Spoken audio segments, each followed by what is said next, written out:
Müştərinin şikayəti odur ki, Ariston Hotpoint markalı paltaryan səs edir. Gördüyünüz 7 kiloqramlıq paltaryan, barabanın paçeniklərində problem var, yığılır. Amma video axıra qədər baxın, sizə bugün bir dənə məlumat verəcəm. Bu məlumatdan sonra biləcəksiniz ki, əslində baraban necə yığılmalıdır.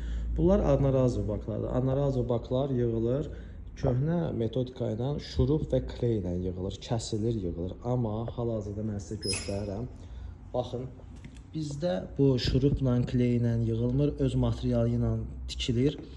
Bu halda bunun plusları nədən ibarətdir? Plusları nədən ibarətdir? Kleylə yığılanda, şurupla yığılanda axıtma ehtimalı və içindən iyi gəlmə ehtimalı var. Bunda amma elə bir ehtimallar yoxdur. Sizin də paltaryanınızda əsasən Ariston, Hotpoint, Indesit, bu adnarazov baklar yığılırsa diqqətli olun. Sizin bakları şurup və kleylə yığmasınlar. Baxın, belə yığılır. Bax, bu da gəlib, o digər müştərinindir. Bu da adnarazov bakdır, gördüyünüz kimi kəsilib. Öz materialı ilə hal-hazırda tikiləcək və iyi qoxu gəlmədən paltaryan işləyəcək. Əgər adnarazov baklar kleylə tikilərsə, bunlardan iyi gələcək. Kleylə yapışdırılarsa, o kleylərdən iyi gəlir. Özünüzə yaxşı baxın. Kimə lazım olsa müraciət eləyə bilər.